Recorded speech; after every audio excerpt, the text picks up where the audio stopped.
de panique. Le serpent de Dakar, ce n'était qu'un simple jouet.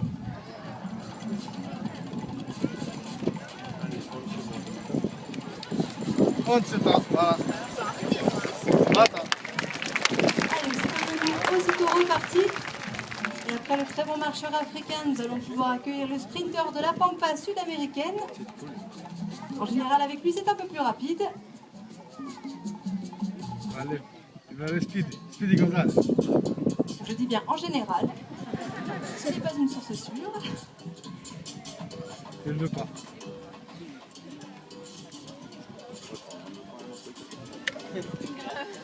Allez, le voilà. Et lui, c'est le Kariama.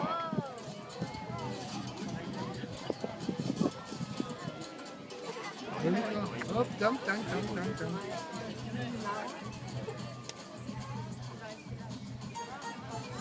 Bouf.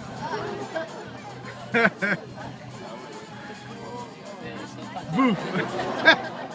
Imagine comment il tient. Regarde, tout.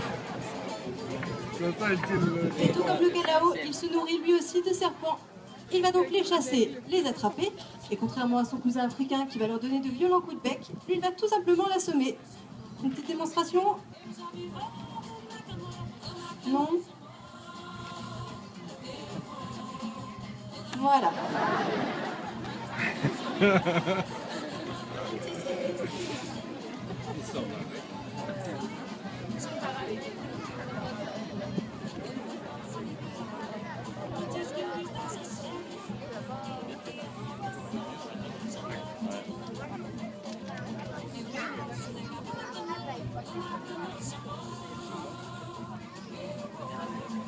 Voilà, cette fois, le serpent a eu son compte. C'est donc le Kariama. Nous allons pouvoir nous propulser dans les hauts couloirs aériens avec le marabout.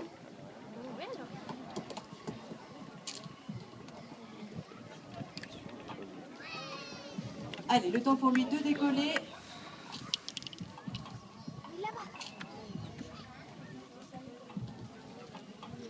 Et le voilà. Ah ouais, d'accord. Mon Dieu. On a dû arpenter la savane africaine à la recherche de toutes les proies qui pourraient passer à portée de bec.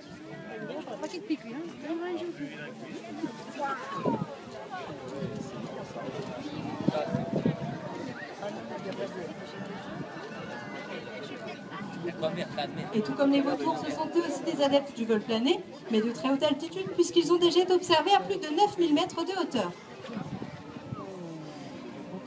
À 9000 mètres. Et c'est grâce à leur vue perçante qu'ils vont repérer la poussière et les insectes qui vont monter dans les tourbillons d'air chaud. Et c'est ces mêmes tourbillons qui vont leur permettre à leur tour de s'élever dans les airs. Donc voilà, pour info, notre marabout, il revient tout juste d'un congé maladie. Donc on lui laisse le temps de reprendre tranquillement. Allez, on va rester en Afrique, mais cette fois dans les zones marécageuses avec les grues royales.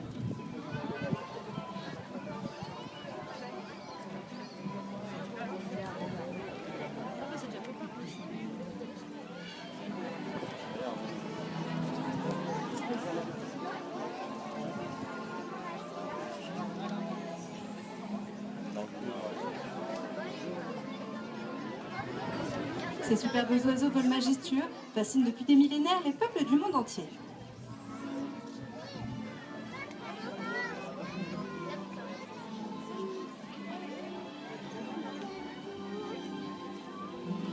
L'Ouganda a d'ailleurs fait son emblème et c'est dans ce pays que le parc s'implique pour leur sauvegarde.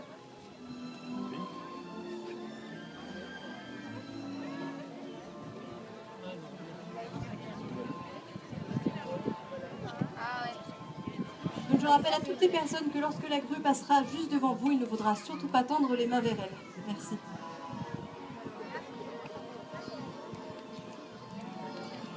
Et comme chez la plupart des grues, les couples sont unis pour la vie à la suite de parades nuptiales qui sont faites de saluts, de sauts et de danses et qui sont effectuées au sol, là où elles passent la plus grande partie de leur temps.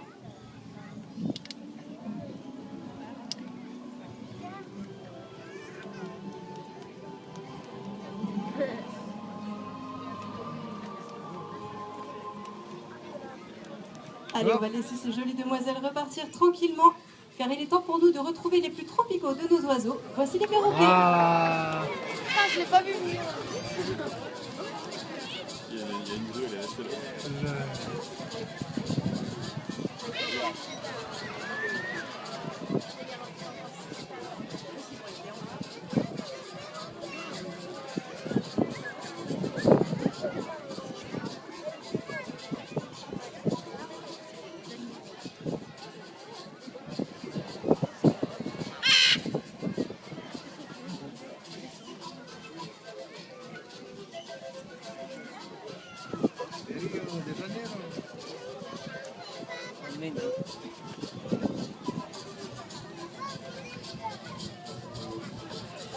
Avec nous, nous avons 2 haras militaires. Ah, c'est ça, quoi. Et les voilà rejoints par les haras Ararona. là, ici, pas.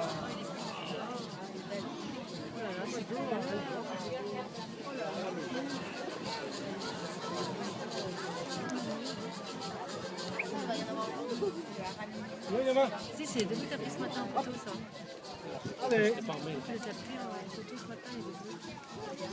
Oh, c'est trop beau, ouais. J'en ai une.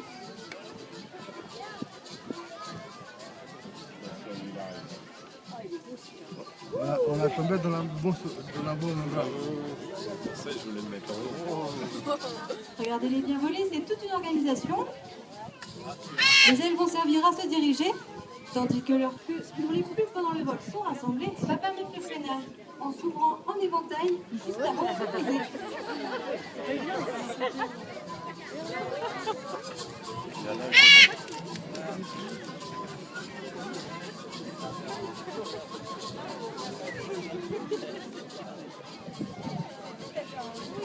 Stop.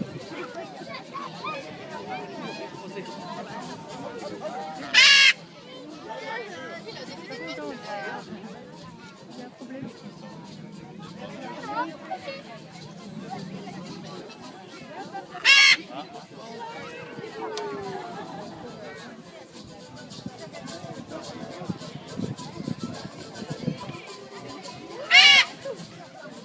Et ces haras vivent dans les forêts tropicales.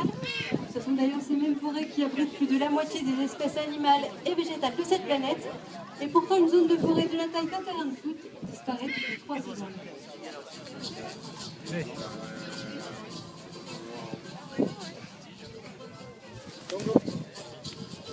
Come.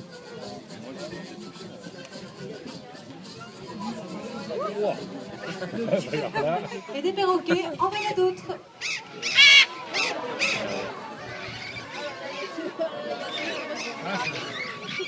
Ça, il y Toutes ces espèces, perruches, haras, kakatoès et moris, vivent tous dans l'hémisphère sud.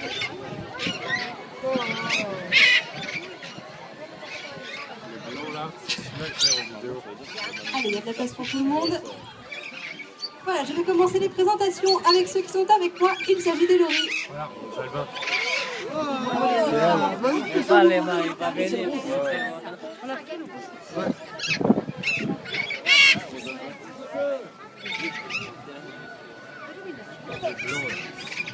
Au-dessus de nous, très bruyantes, ce sont les Amazones.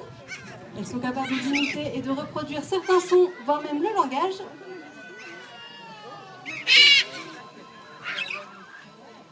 Ça, des Amazones en Europe, il y en a partout. Il y en a à la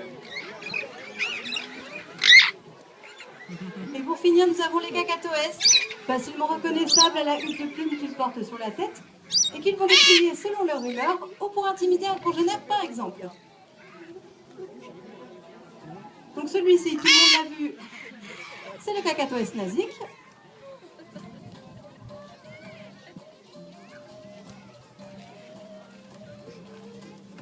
Quant à cette petite boule rose, pour ceux qui ont eu la chance de la voir, la voici, c'est un kakatoès rosalba. C'est Léna qui est. C'est gentil, c'est pour ça qu'il la laisse aller dans le public, ça fait rien.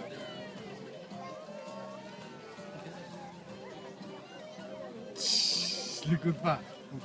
Ah, parce que, Et voilà le reste de nos haras.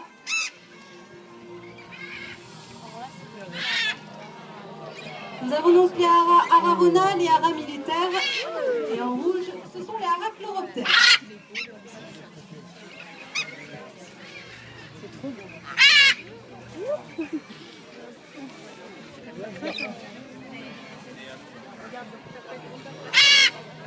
Regarde, il y a un Rosalba, là, Et vous avez la chance de l'observer aujourd'hui.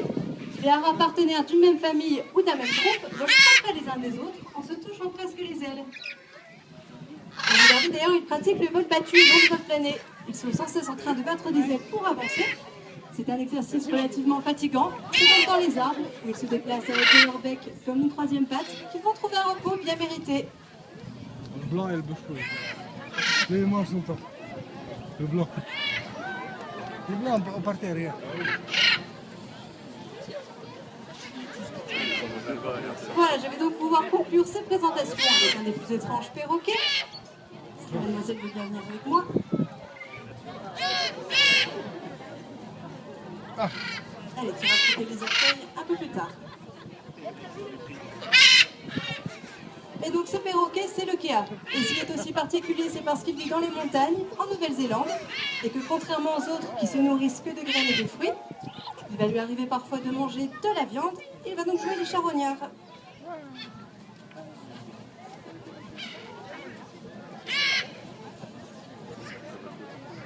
Les perroquets, depuis la nuit des temps, ils nous fascinent, tant par leur aptitude à apprendre le langage, que par leur forme variée, mais surtout par leur multitude de couleurs. C'est vrai? Et c'est d'ailleurs avec toutes ces belles couleurs que je vais vous laisser quelques instants.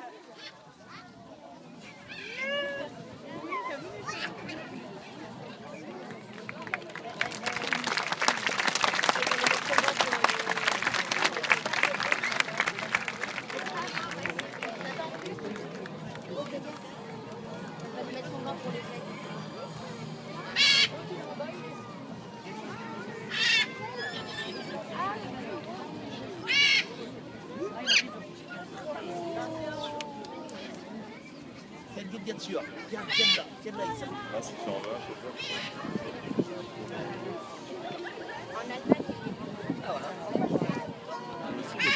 pas.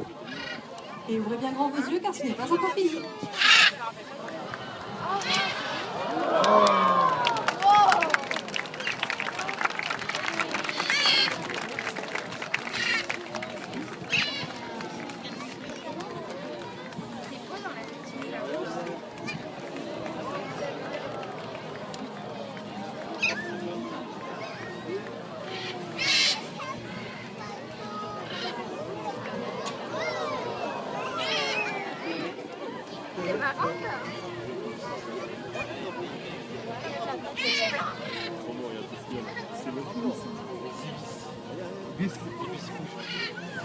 Les perroquets, je ne vous les présente plus, mais concernant le reste de la troupe qui vient de nous rejoindre, il s'agit de nos petits échassiers.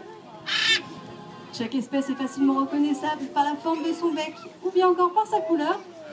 Ainsi, en noir ou rouge avec le bec recourbé, ce sont les ibis. Ici, nous avons le héron garde bleu. Et entièrement blanche avec un bec en forme de cuillère, c'est la spatule blanche. Et c'est donc avec tout ce petit monde, sur cette explosion de cris et de couleurs, et sous vos applaudissements s'il vous plaît, que notre spectacle va s'achever. Allez, là-bas, là-bas. Il est là-bas, il est là-bas.